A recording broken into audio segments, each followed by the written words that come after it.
Join us every Wednesday for InFocus, a weekly talk show produced by the St. Kitts Nevis Information Service, where we provide exclusives with key persons within the government and discuss pertinent, relevant, and interesting matters that affect us all. Tune in every Wednesday, live on ZIZ Radio and streamed live on Facebook at SKNIS Media and ZIZ Online. InFocus, your government, your business.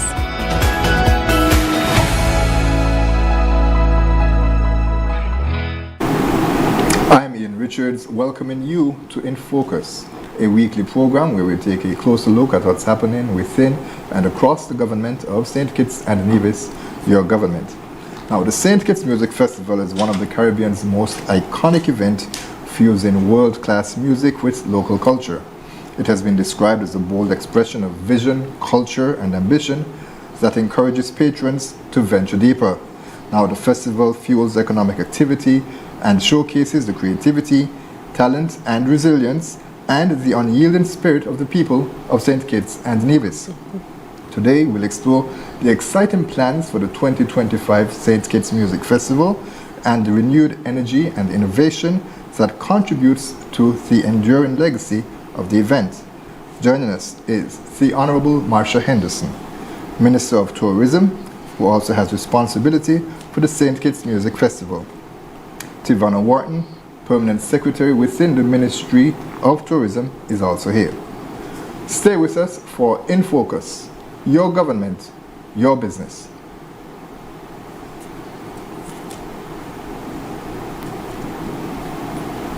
It was created to create economic benefit for the people of St. Kitts and Nevis during a time what is traditionally known as the off-season. And so during the month of June every year, we have the St. Kitts Music Festival where we're able to showcase all the destination has to offer.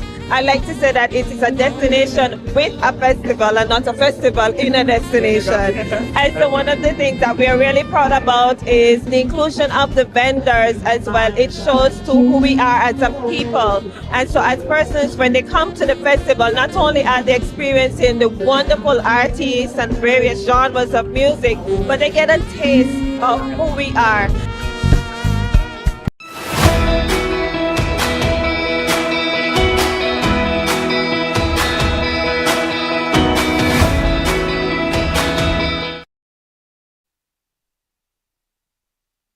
To welcome our guests, the Honorable Minister of Tourism, Marsha Henderson, and also Tivanna Wharton, her Permanent Secretary. Ladies, it's so wonderful to have you back. It's always good to be here. Thank you for having us. All right, so we're going to talk about the St. Kitts Music Festival. It's scheduled for June 26th to 28th this year, and it's an exciting lineup, as I mentioned earlier. But let's talk a bit about, Minister, the fact that there was a media engagement that was held earlier this year, and it was described as a bold expression of vision, culture, and ambition. Can you expound on this, bearing in mind the key words that were used, which is vision, culture, and ambition? Okay. And those three words, Ian, for me, speaks clearly of our agenda in tourism and the foundation on which the music festival stands. So 25 years ago, how many years? I think it was 26. It started 26. We missed 2 years, I think, during COVID, but almost 3 centuries ago, we realized that we had a shoulder period, and we had a visionary leader at the time in the Minister of Dwyer Astafan, and he realized that during the shoulder period we needed to be working on the product to make sure that we can bring visitors to the destination at that time. And so out of his vision then came the St. Kitts Music Festival during the slow, what we would call the slow period. Interestingly, June isn't slow anymore, and so we've accomplished what we really wanted. And so the music festival is visionary. We've continued to build on it, and in doing so, we are always conscious of showcasing our culture. So we give our local acts. This year we have the string band out of Nevis. We have our local artisans on display. We have our food vendors in the food court. And so we are not just mindful to have our international acts on the stage, but we want to make sure that during the St. Kitts Music Festival, our culture is on display for the world. That is the crux of the St. Kitts Music Festival. Bring people to the destination to learn of the destination, to experience the destination. And the other one was ambition. Dare I say we've been very ambitious this year in terms of the acts, the lineup. A lot of chatter out there about how much money we spent and all of that. But we've managed to keep the formula in terms of having relevant acts, relevant to the time, and even if it's not something that's trending, someone who can, you know, an act that can come and give our audience a solid performance.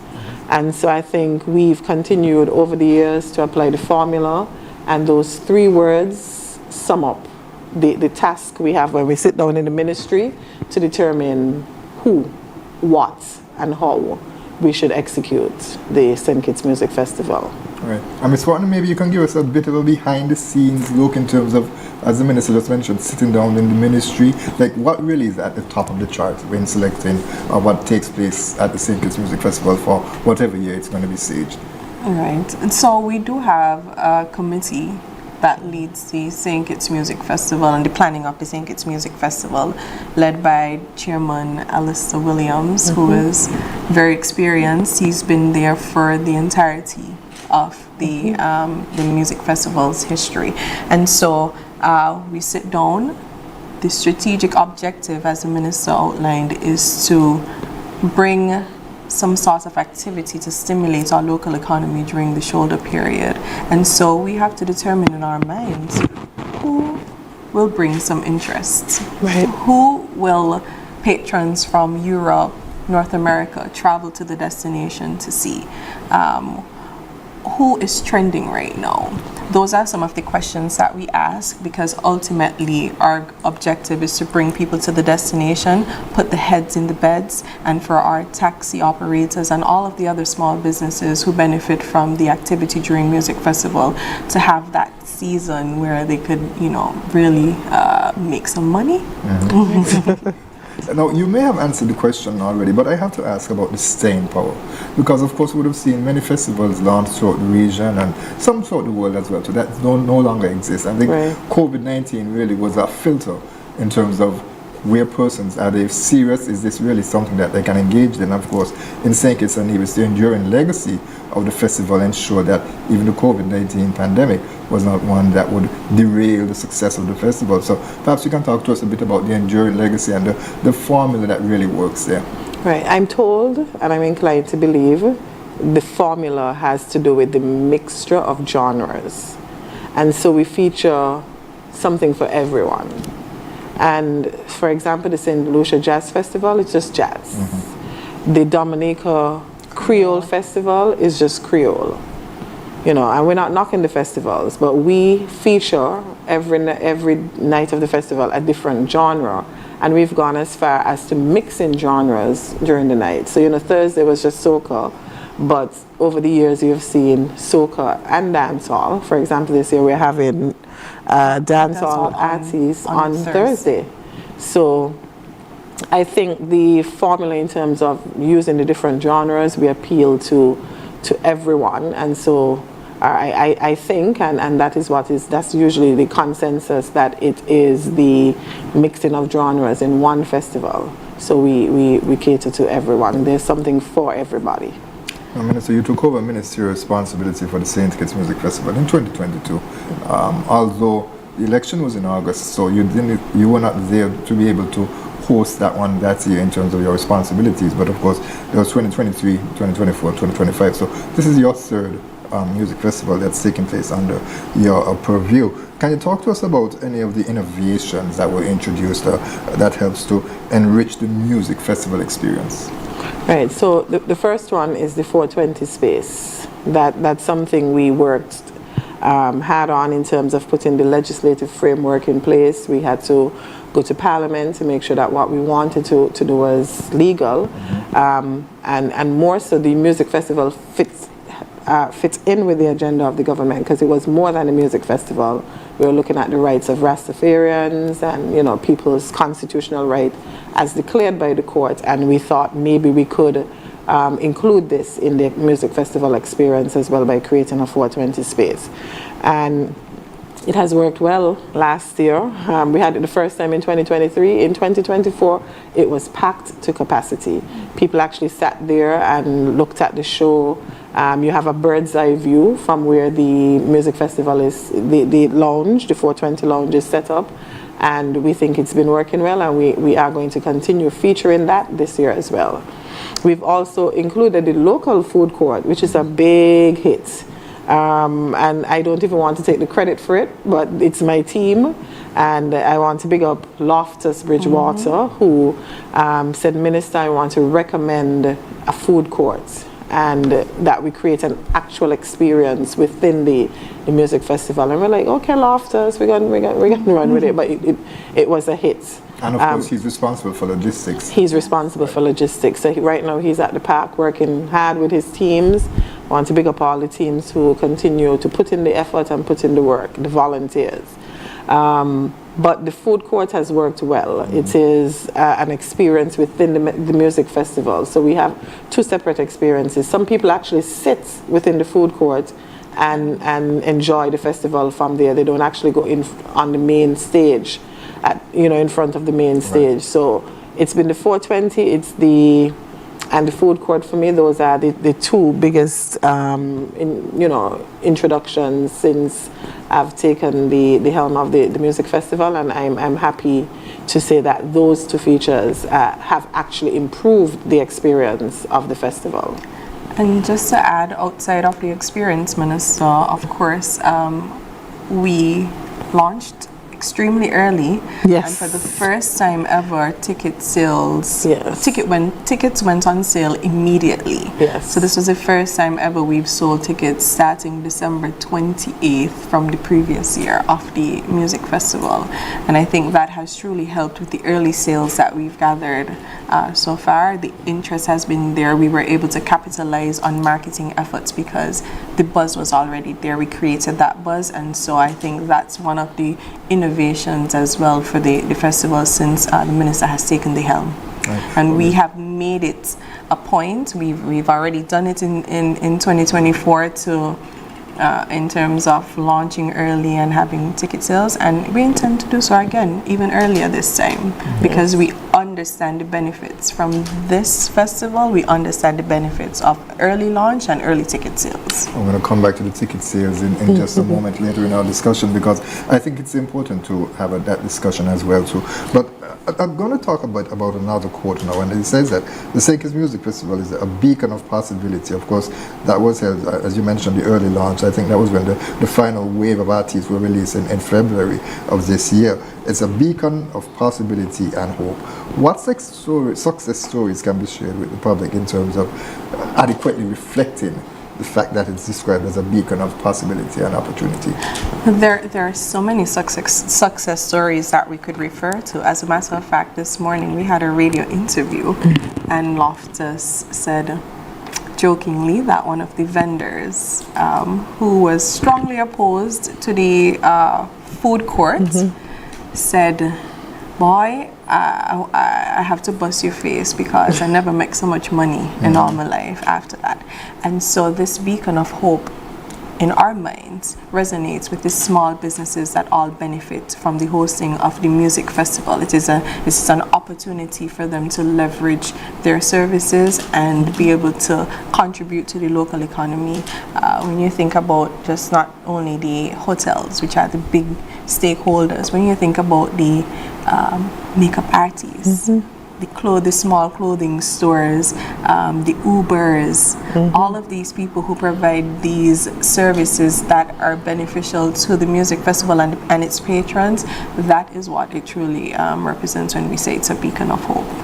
And Minister, we would have seen the expansion of including local vendors in not just in terms of the festival itself, but some of the VIP experiences themselves. They also would have invited vendors to come in and to showcase their products, their items to persons who are patronizing them. Absolutely. Like Old Road Rum had a little private space in one of the VIPs, and even the local food vendors. So it truly is a beacon of hope for our people. Okay, so you already touched a bit in terms of the artist and what goes into determining who should come at a particular time. So I'm going to skip that question, but instead of ask you about the mix, the dynamic mix this year, it certainly has created a lot of buzz across the region and across the world. Right. I'm happy to say we got it right again this year. The mixture, we got a good blend of soca. When we were announcing, and each time Sugar Bowl said, he announced who is coming, I think people were energized and happy with the selection. So we got a good blend of soca, dancehall. We were looking for, on the Saturday night, we got Jennifer Hudson. We got some, feedback that we should have added a rap artist, or is rap or... Yeah. Rap or whatever. We did have rap last year too, so we intended to, but we our constraints with budgets. We don't have a bottomless pits of money. Let me stop you, Minister. Just so for a producer, that there is a video for persons who are watching there. We do have some of the artists, the full lineup there, so they can run it while you speak, so persons can get a sense, right? Mm-hmm. Yeah. So go ahead. Honeybees, yes, and so we even got some, and Nicholas Branco. People were asking for them to come back because they didn't get to perform fully. Their time was cut. We have a number of local artists as well who would grace the stage, and I'm sure they're not going to disappoint. People are just excited as well for our local artists. And then we have... lots of Dominica, we have Bouillon, we have the soca artists from Trinidad. Some of the top hits this year are all going to be performing on the St. Kitts Music Festival. And of course, on the dance hall side of things, we have Chronic Law, Da Vinci, and of course the world boss himself, Vibes Cartel, along with, and Spice. I just remembered Spice. And for those persons who are more into reggae, we have Barrington Levy, the more mature folks. Right. And of course, we still have Christopher Martin, Romain Virgo. We have Afrobeats. Right. So it's a great blend of different genres. Right. Okay. And in terms of Honeybees String Band, of course, as we spoke about, the St. Kitts Music Festival is also an important avenue to promote our culture. And also I have to mention the St. Kitts Steel Orchestra. They've been added specifically to the lineup. They're going to be performing on the main stage. Tell us a bit about the inclusion of those acts. Right. We thought, like we say, we use the stage to promote our local artists. We use the stage and the festival to promote our culture. And I was at a show, even after we announced them, I saw a number of our persons who had activities using for the Dame, the Governor General had the Honeybees at the night of musical excellence. And they were awesome. Really, really good. And what better place to promote, our culture, our identity, our music than the St. Kitts Music Festival. And it adds nostalgia as well to the festival, because we think like the string bands are just the old time from the olden days and all of that. And it's an opportunity for our young people to also connect with our history and understand from where we came. So. Now, I have to mention as well to that Ambassador DJ Terror, he's featured as an act. He's on the poster featured as an act that's going to be performing on the main stage as well too. Why the inclusion of the DJ specifically as an act, and also how will that impact the performance of other DJs, especially like during the changeover? Well, it really wouldn't impact them so much. We have a main stage and we have a second stage, which there are about 2 to 3 DJs nightly on the second stage, which is just as vibrant. However, as the festival continues to evolve and we continue to bring innovative ways to keep our patrons interested, we believe with the wave that DJ Terror has made internationally. And as a matter of fact, DJ Terror was one of those artists that got his recognition from the DJ competition that was hosted in years gone by the St. Kitts Music Festival, and we believe that DJ Terra has made his mark internationally and globally, and as we continue to evolve and bring innovation to the stage, we thought it would be a nice inclusion this time, and we'll see how it works, and if it works for us, then you never know. And I'm sure it will work. Yes. And you look at venues when they have these international events, the DJs are always featured. You know, they speak about clubs. The DJs are the one that keeps the party going. Right, So, and keep the energy and the vibe. Right, okay. I'm going to ask the producer to bring back up the video, not the video, sorry, the graphic with the artist lineup. And that's because I want to put you ladies on the spot and by asking, who are you most excited to see? Who are you most excited to see? If you put up the graphic with the artist roster. I know you go first, Well, for me, I love soca, bad. And so I'm truly looking forward to Kes the Band. I never get tired of Kes. And of course, Akayu Sweet. And have to make sure I'm conscious of my behavior, because you know how it is when Akai say do this and do that. So I have to be conscious of it.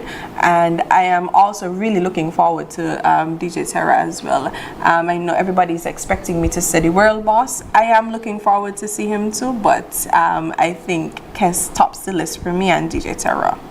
So.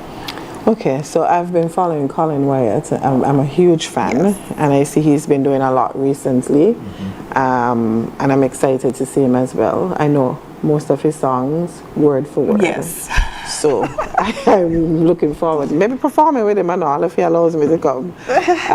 So I'm looking forward to him, and he wants the vibes, you know, because everybody's looking forward to vibes. So vibes, of course.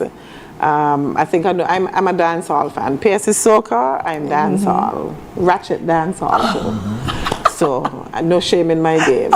So I think I know, grew up on both him and Movado. I was more a Movado fan than I was a Vibes Cartel fan. You know, they had Gully and Gaza. I was Gully. But I still know all of his songs. Interestingly, a lot of his songs are social commentary. He's very, very intelligent. Before the misfortune with him going to prison, if you listen to his songs, a lot of them are social commentary on politics too, and how politicians, how people perceive politicians. He was actually a student at the University of the West Indies, so he is, his lyrics are always on point, solid. So it's not just the gangs. So people perceive him to be a gangster artist. But he's a solid artist lyrically as well, similar to like some of our locals like Colin. And I'm also looking forward to seeing De Jour. Yes. When you're in a club and you hear, I don't go club, but if you're on a bus and you're in a car and you hear some De Jour, you know, it resonates. And so I'm looking forward to Colin Wyatt, De Jour, and Vibes Cartel, and everybody else, of course. It's hard to choose. Yes. You've put us on the spot. It's really hard to choose the top one. Well, I did apologize for that. Yes. Okay, so Minister, of course, as we mentioned, the exciting roster, we'll have to talk next about the ticket structure. That's where we can talk about it and how sales have been going. But before we get to that, we'll take our first break. Okay. Stay with us. We'll be right back with more In Focus. If you haven't done it as yet, please do it today. Subscribe to our YouTube page at SKNIS Media for regular updates, live coverage, and even more information on your government. While you're at it, like, share, and interact with our Facebook and Instagram pages at SKNIS Media and SKNIS Info.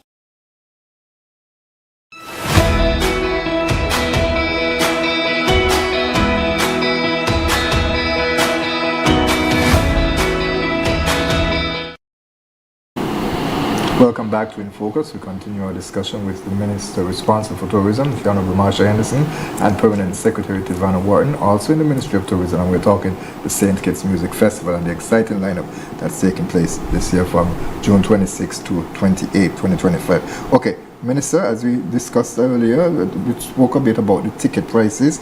Now, the full roster, as we mentioned, it was released early. You mentioned that the first wave, I think it was in December 2024, and then the final wave was in February 2025. And the second part, after you go back to the press conference, it was described as gravy. Basically, the bonus in terms of it was already such a stacked lineup that everyone was impressed with the first wave, and so anything that you got after that was bonus. So talk to us a bit about the impact that the artist roster and the excitement surrounding the St. Kitts Music Festival has had in terms of marketing efforts, in terms of the press coverage, and also, as you hinted at earlier, ticket sales. Right, so the early start, I believe, really gave us the opportunity to leverage marketing, and because of the quality of artists, certainly there's a lot of discussion around Vibes Cartel. He's performing worldwide right now, and some of the other artists that we launched early on, and so the press was able to pick up our stories and carry the message of the St. Kitts Music Festival from since December, and so that was a really good opportunity for us. In terms of the ticket sales, we are expecting record-breaking numbers this year. One of the slowest nights, I can say that the ticket sales have far surpassed what we have seen in previous years, and especially since it's not even the week of the festival as yet. We're looking forward to, as I said, record numbers this year, and it is a warning for persons who haven't gotten their tickets. I think we said it at the press conference that it may very well be a sold out show, because we still have to be mindful of safety at the venue and the number of persons that are at the venue. So in terms of the cost of the tickets, though, that's what you asked, right? Well, I was getting to that. Okay, I was getting to that. Okay. But in terms of the impact as well, Yes. because what we do in tourism is we're not just putting on a stage show just for people's enjoyment. There must be benefits to the industry. And even before, when we had our press conference for the second wave, a lot of hotels were at 90% occupancy. Some people were complaining that they couldn't get flights, and so when we met with our airline partners, we discussed possible additional flights, which we did with American Airlines. We're going to have the additional flights for the week of the music festival, and Sunrise And also. Sunrise as well. Yes.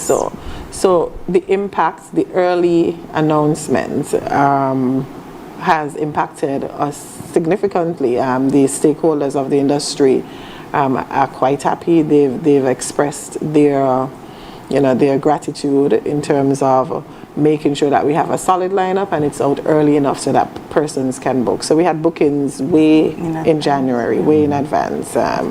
So we feel that the early announcement outside of marketing has impacted a lot of the as intended, the stakeholders within the industry as well. And there's also an image I found online that we can probably put on screen as well too, in terms of the marketing efforts that took place in the United States. There's one iconic shot that I was able to find on the internet where you would see it's in New York. You see the St. Kitts Music Festival being displayed in New York. So if you could probably just get that graphic up as well. So that demonstrates the reach. Well, this is something I'm going to come to later. Yeah, the one on Times Square. Yeah, there it is in Times Square. The St. Kitts Music Festival probably being displayed there. Yes. Right. Okay, so let's talk about the ticket prices. PSU hinted at it in terms of there's an adjustment in the nightly ticket prices. Last year it was about $135 or 50 US.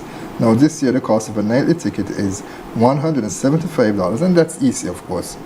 Or roughly, we can round it up to $65 US.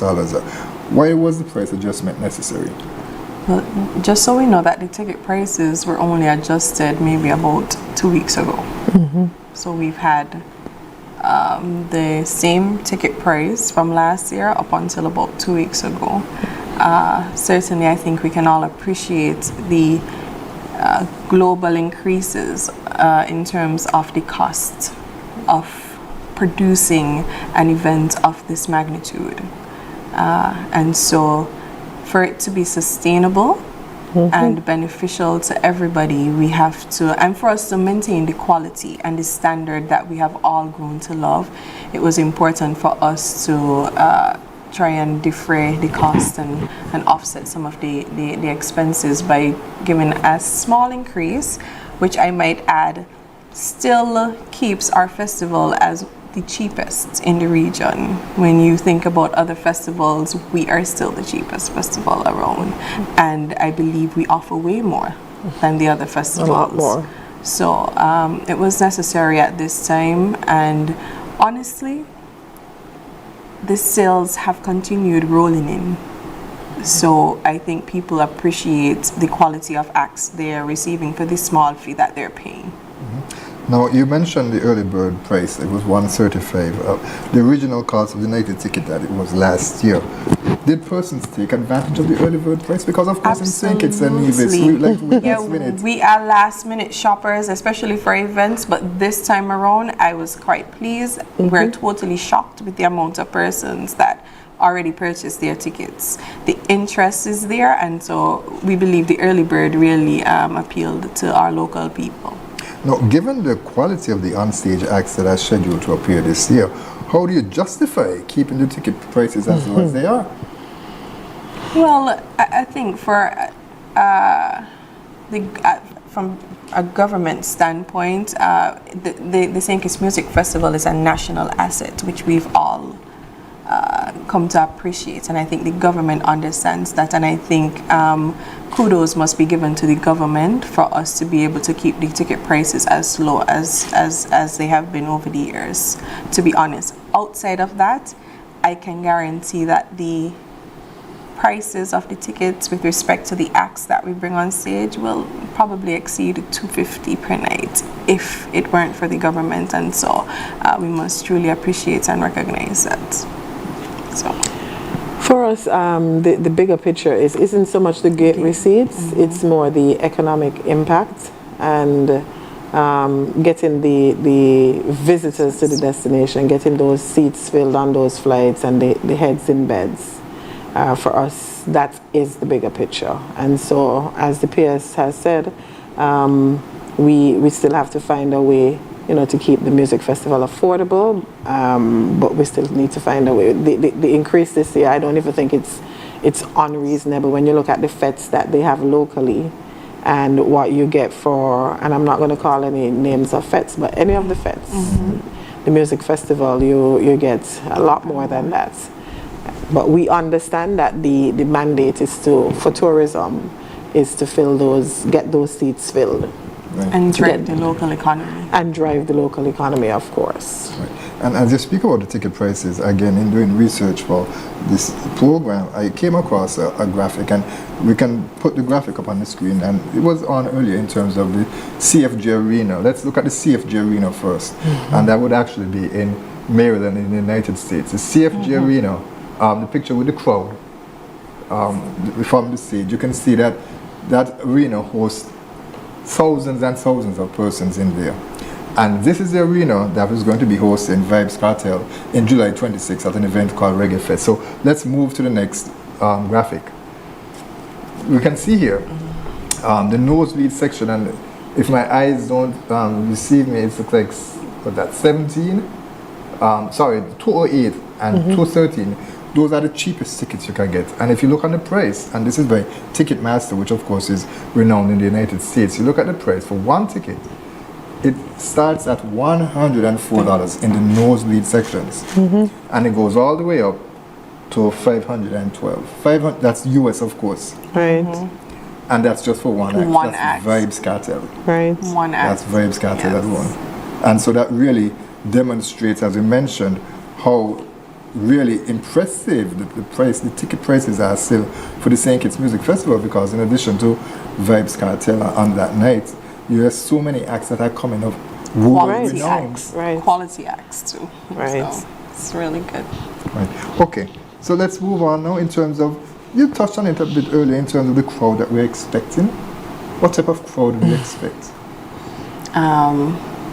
I want to say bumper to bumper, but I want to find something else. It's like, when sardine in a sardine can?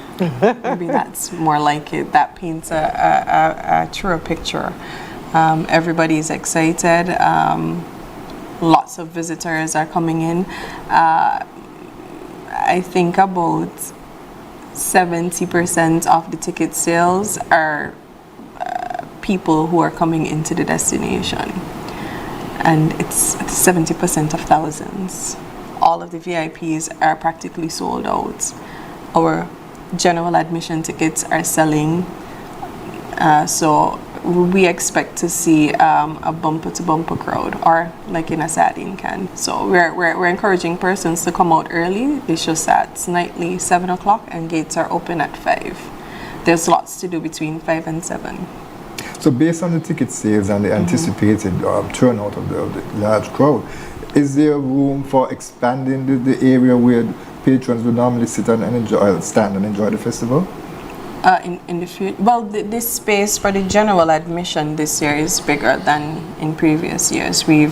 Our logistics team has done a really good job to give us some more space, but certainly we can agree that perhaps the music festival is outgrowing this space, and so we would in the future think about where we can host the music festival, because if it's this big this year, next year we want it bigger and better. And that's actually a question I was going to ask Minister as well. So for a new permanent home for the St. Kitts Music Festival, it has to be at the top of the mind. Yeah, it is, and has been for some time. Of course, we need to make sure we do this properly and look at a number of factors when determining where the home for the St. Kitts Music Festival should be. But when we were discussing the last venue, the technocrats have said that this Warner Stadium, when it was being constructed, was the music festival was considered to be there, contemplated there. So it's just that we've outgrown it, and we need to be going back to the drawing board. Right, and I recall when it was launched way back when it was called the Warner International Event Center. Right. That was the name that was used for it back then. But of course, persons have cricket, they also call it cricket in football. That was the event really to have international events. As time goes by, as you mentioned, and flights get cheaper and more flights come into the destination as well. So it's much easier for persons to get here. Then, as you mentioned, it's outgrown the usefulness of the facility. And so definitely consideration has to be given for a new section, a new area where that distro can be stayed. Now, Minister, let's talk a bit about PS. You mentioned that you were on radio this morning in terms of parking. What's in place for patrons? Okay, in terms of parking, there's dedicated parking for the St. Kitts Music Festival at Port Zante this year on the east and western side. So we're encouraging persons to utilize the designated areas for parking. It's really not far from the venue. However, we do have shuttle service available that will take you from the parking lot to the venue and then back. So, should I get into the traffic flow, or? You can, yes. So, persons are encouraged, if you're coming from the eastern side of the island, it would be our recommendation that you come down from the Bay Road and turn east if you're parking on the eastern side of Port Zante. Likewise, if you're coming from the western side of the island, you can't turn into, so you'd have to come around and get into the western side. But nonetheless, once you get into the parking lots, then you have the shuttle service that will take you around. Now, some roads will be one way on the days of the festival, including Victoria Road. So once you get to Victoria Road, there's no parking, and all traffic laws surrounding our guidelines surrounding the music festival will be enforced from 6 p.m. nightly.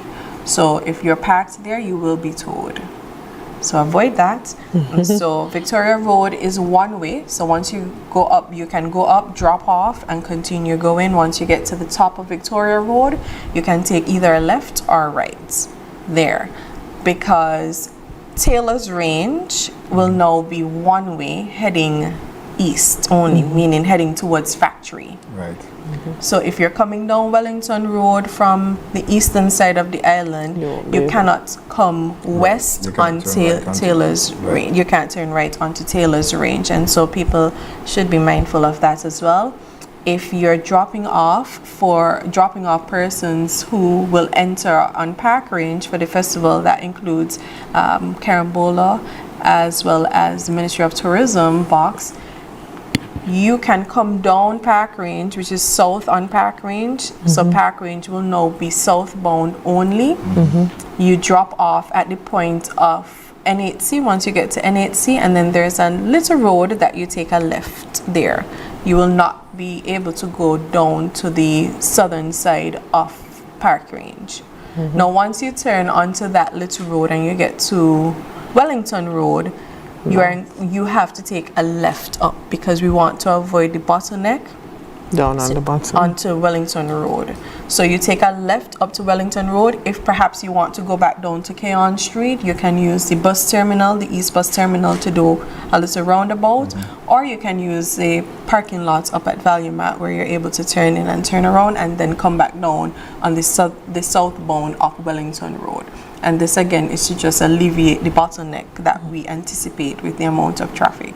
We're encouraging persons to use the parking lot, park there and take a short walk or take the shuttle up. Taxis are encouraged to drop off as well. There will be no parking on Victoria Road. The taxi stand at the end of the festival is conveniently located, but they can also drive up to collect their passengers if they were to call or whatever the case may be. Right, So- okay. And how often will the shuttle be running? I don't know the intervals, but they will be non-stop. Once they're filled, they go. So we have constant shuttle service. Right, okay. And of course, Bastia High was used in the past, Minister, for parking, but it's not available. There's Yes. construction taking place. It's an Yes. active construction site where the new Bastia High School is being reconstructed. And it's important because I think there was a rumor circulating on social media insinuating that rather than a construction activity to begin this school being built, of course the topsoil is being taken off 3 feet down, if I recall correctly, that it was being cleared for St. Kitts Music Festival. And I think this really underscores the importance of listening to official channels. Right, and you're correct. The grounds have not been cleared at the Bastia High for the St. Kitts Music Festival. We will be having our patrons pack at UDC, as the PSS said. The clearing of grounds and the whatever is happening at Bastia High is associated with the construction of Bastia High. Right now, they are doing the testing, all the feasibility studies and the soil testing, and all of that is happening now. So the space isn't available for the music festival and has nothing to do with the St. Kitts Music Festival. Right, and as an alumnus, Minister, if I can just, almost a bit of a sideway, as an alumnus of Bastia High School, how does it feel to you to see the school being rebuilt? Of course, we had a feature with the Deputy Prime Minister last week in terms of SKNIS, but it's been a long time in coming, and in just 2 years and 10 months, the school is being delivered. Yes, and I mean, honestly, it breaks my heart. It broke my heart when I saw the condition of the school. Even if, let's say, and there was reason to abandon the school, because I don't necessarily agree, but the condition in which the school was kept in after that for a number of years, it's just heartwarming to see. I'm hopeful. My son is in first form. He attends the Bastia High too, and I'm hopeful that we would be finished in time for him to at least spend a year there as well. Okay, Minister, we shift back to the St. Kitts Music Festival now, and of course there is another national event taking place because the Bastia High School is considered by many based on the prestige and what happened in the past as well as a major national event. But of course in St. Kitts and Nevis there's also the ban on single-use plastics and of course the transformation of the country, the federation, into a sustainable island state. We want to talk a bit more about that, but we'll take our final break here. And during the break we'll hear a bit from the Minister responsible for the environment, the Honorable Dr. Joyal Clark. We'll be right back with more In Focus. So the Ministry of Environment is partnering with the St. Kitts Music Festival so that we can party sustainably. As you would know, the Ministry of Environment recently banned single-use plastics, and one of our major initiatives was to ensure all the major events limited single-use plastic. So you'll see everybody has a reusable cup, a thermos, and it's about partying sustainably, enjoying yourself, having the same vibe.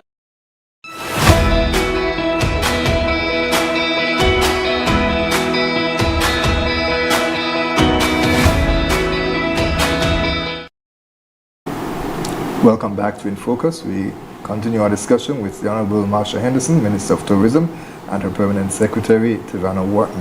And we're discussing the St. Kitts Music Festival, Minister. Now, as we just heard, persons who are looking and viewing this online would have seen some images and seen the Minister, but of course, this is the first St. Kitts Music Festival that is being held since the official ban on t-shirt plastic bags. Of course, there were initiatives last year, and perhaps you can speak to us about that and the effect of having a no t-shirt plastic bag, the fact that it's being banned here in St. Kitts and Nevis. Of course, styrofoam containers and plastic straws, they are no longer being imported as well. So they can still be distributed up until July 31st, but they are banned from the importation. Talk to us a bit about this ban and how it has impacted the St. Kitts Music Festival. Right. For me, it's more than the impact on the St. Kitts Music Festival, but on tourism. And for us, I think we contributed and supported the bill. I supported it wholeheartedly as the Minister of Tourism. We saw it as a win, not just for us as a country, but for us as a destination. If we don't transition, if we don't change and start adopting responsible tourism practices, sustainable practices within the industry, we won't have a destination to sell. And so we've been supportive of the Ministry of Environment. We've supported them on the single ban, what we call Plastic Free July. Every July we had a green summer camp to push awareness within the industry itself. And so for us, we wholeheartedly support this initiative by the Ministry of Environment within the Ministry of Tourism. It helps us to ensure that we have somewhere to live. Well, possibly not us, all three of us might be resting in heaven with our Heavenly Father, or wherever we want to be resting. But we would certainly, you know, the generations to come after us, we have a responsibility to ensure that we leave not just an island for them to live, but a destination for them to sell. And so we support all the initiatives. The PS can tell you about what we've done for the stakeholders and our partners for the music festival. It helps us to push the agenda of the government, push the sustainable tourism agenda as well, once we agree to partner with the Ministry of Environment and all the initiatives we've undertaken for the St. Kitts Music Festival. Right, and so in anticipation of the single-use plastic ban, and also because we have been working actively towards becoming a sustainable tourism destination. Even last year we had discussions with our vendors who will be vending at the St. Kitts Music Festival to just prepare their minds and for them to prepare themselves in terms of coming on board, fully on board. This year I'm happy to say that they are all on board. We worked closely with them, so we expect to see biodegradable containers being utilized at the St. Kitts Music Festival. We'll see a lot more of the creative, reusable drink containers. I don't even want to say cups because they're so creative now. And so we've made it a priority for us to work closely with our stakeholders, and honestly they understand the mandates. They do. They understand the mandates and they want to share in the successes of the destination, and so they're fully supportive of this new initiative. And certainly it's heartbreaking at times. Last week we had officials from the Ministry of Environment here as they are celebrating June as World Environment Month as well too, and they spoke about the fact that persons illegally dump, and a lot of the times you see when you in guts they mentioned the plastic waste that is there. That ends up in the ocean. Ends up all over. And ends up in our system as well too, because the fishes eat it or whatever. Marine life, and we in turn eat that as well too, and so it ends up in our system. Okay, so Minister, how would you say that the St. Kitts Music Festival and the Ministry of Tourism, you hinted at it earlier, but it's helping the government to realize the sustainable island state agenda? Of course, I think the inclusion agenda is something that you can talk about there. Right. We just touched on our responsibility, the environmental responsibility, to make sure that we the destination stays intact in terms of our responsible practices. But the second limb, there are 3 limbs for the sustainable tourism agenda, but the second limb is the social inclusion agenda, as you just referred to. For us, the St. Kitts Music Festival fits in nicely with the social inclusion agenda, where the objective is to ensure that the wealth of the industry trickles down to the right people. The communities, our stakeholders, should be the beneficiaries of the wealth of the industry. The St. Kitts Music Festival, as we said earlier, is a beacon of opportunity. I think that was the phrase. And opportunity and possibilities. And possibilities. Right. And so we ensure that the right persons are positioned to benefit from the festival. And so we see this as a part of our social inclusion agenda. The hairstylists, all the nail techs, makeup artists, the taxi drivers, hoteliers. We just want to ensure that whatever wealth comes from the industry, that it trickles down to our people. You said there was 3 limbs? 3 limbs. The other one is the economic impacts in terms of the sustainability of the tourism industry.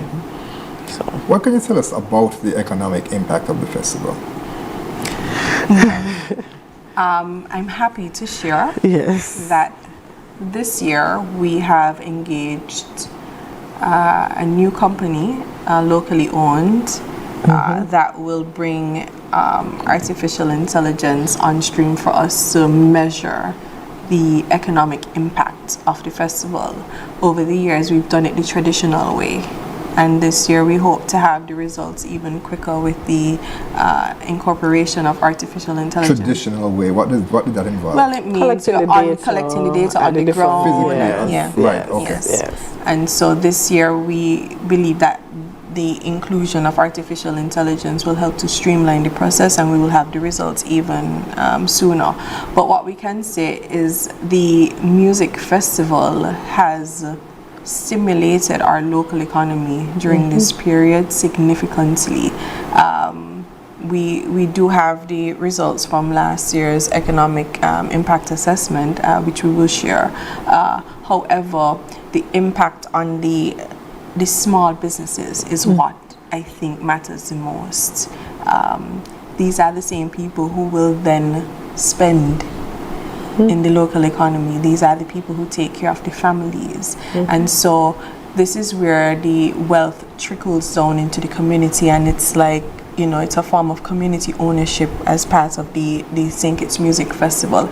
And so the economic impact there is seen and felt on the ground for the people. And so we're happy for that. You mentioned earlier in terms of persons coming into country, into St. Kitts and Nevis, for the St. Kitts Music Festival. I believe the figure that you used was 70%.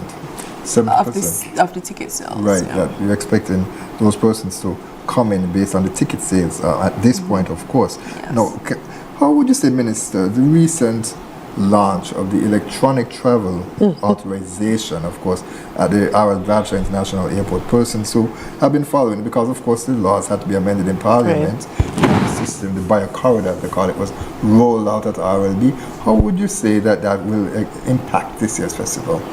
In a number of ways. Firstly, it would improve the flow at the airport on the upstairs for sure.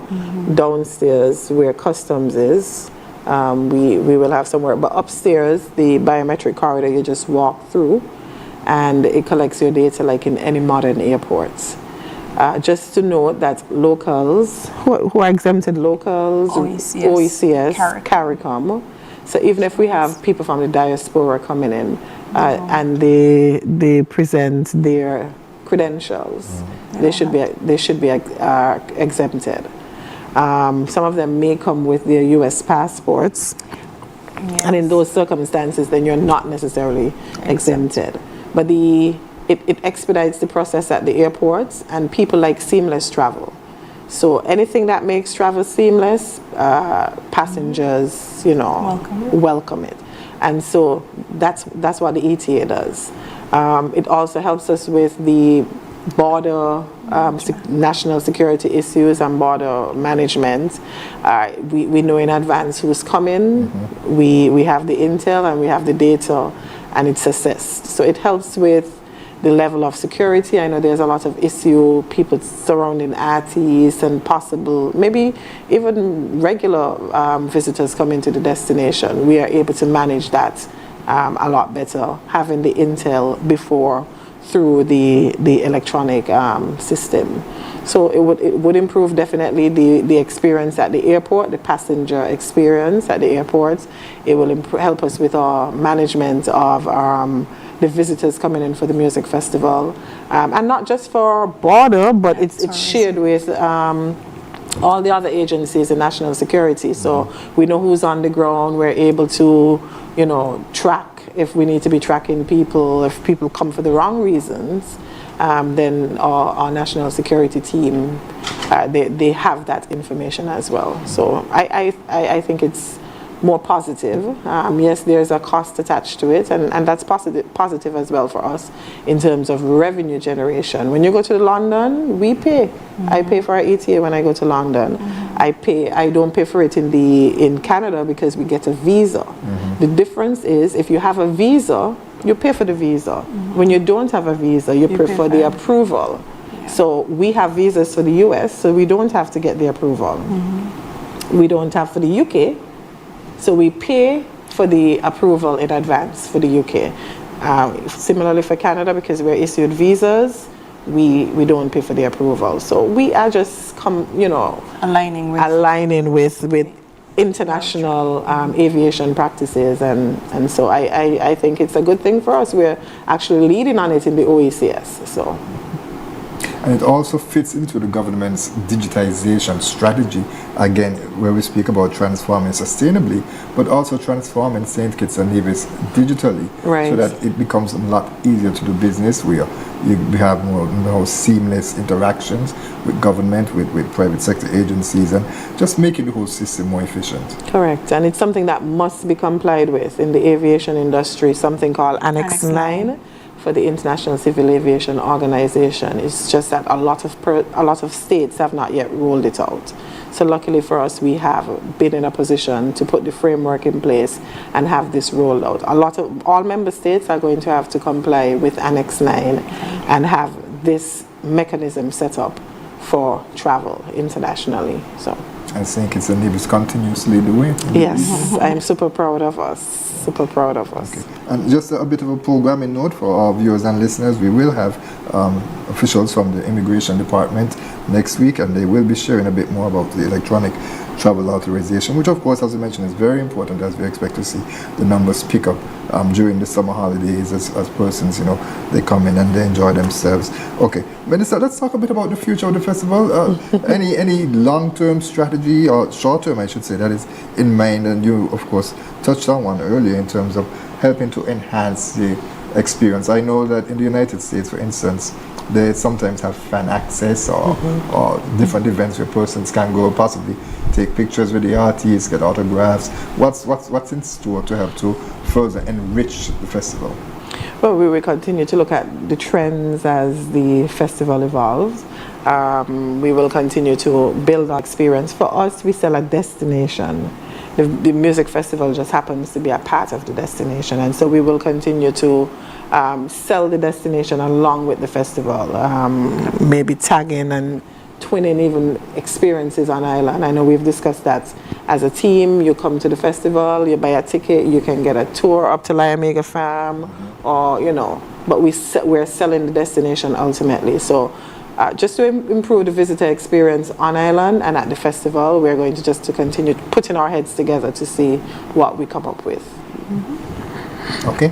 And so I'll give you an opportunity to make any final comments. As mentioned, of course, the St. Kitts Music Festival, June 26th to the 28th. But before, Minister, I should mention Praise Fest. Yes. Praise Fest is on Sunday. It is on Sunday. Hosted, by the Antioch Baptist Church. And that's something that the church really picked up in terms of what was considered the gospel night. Now, it's not a music festival event. it's being marketed under the Music Festival brand. But talk to us a bit about Praise Fest. Are you going to be there? Absolutely. God spared my life. I intend to be there. I've been there for the past 2 years, and we thank our partners at the Antioch Baptist Church for hosting the event, catering to the persons who are looking forward yearly for the Praise Fest.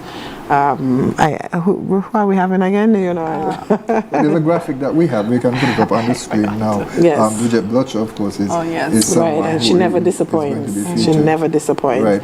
And the atmosphere there as well, they have it nicely lighted. Last year I was on a balcony.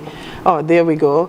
I was on a balcony. The Antioch Baptist Church goes all out. They have the grounds. The atmosphere is energetic. When we go, I was sitting with Pastor Connor and some others on a balcony, just viewing the festival. The production was on point. So I'm looking forward to the same standard this year as well. And I see we have a number of artists, including some of our locals. What's her name? Vinell? Yes, from Nevis. Right. So I think we're in for a good show on Sunday. Okay, final comments? As we said earlier, this is going to be the biggest and the baddest music festival. Not bad in a bad way, but we're encouraging persons who haven't yet purchased their tickets to purchase their tickets, get to the venue early, adhere to the rules, the regulations, follow the traffic laws, park down at Port Zante, and come and enjoy what we anticipate would be the best yet. And what I've been saying to the stakeholders, all the volunteers working behind the scene, we are going to be on show. So this is for our local audience, this show. And of course, maybe persons in the diaspora, but we have to show up and show out and execute. So I want to encourage patrons as well to be on their best behavior. One single mistake, we drop the ball once and we kill a whole tourism industry. And this for us is about tourism. So I want to implore that we go out, we try our best to cooperate with the different persons organizing, whether it's the gates or security, because if we drop the ball once, one sad story at the St. Kitts Music Festival, and that's it for us. So I encourage our people to be on our best behavior, come out, enjoy the show, and do so responsibly. And do so early. Minister of Tourism, Honorable Marsha Henderson, and Tivanna Wharton, thank you so much for being with us in this edition of InFocus. Thank you so much for having us. Thank you. We'd like to thank you, viewers and listeners, for joining us for this edition as well. We trust that you will join us next week at the same place, at the same time, for another edition of InFocus. Your government, your business. I'm Ian Richards. Join us every Wednesday for InFocus, a weekly talk show produced by the St. Kitts Nevis Information Service, where we provide exclusives with key persons within the government and discuss pertinent, relevant, and interesting matters that affect us all. Tune in every Wednesday, live on ZIZ Radio and streamed live on Facebook at SKNIS Media and ZIZ Online. InFocus, your government, your business.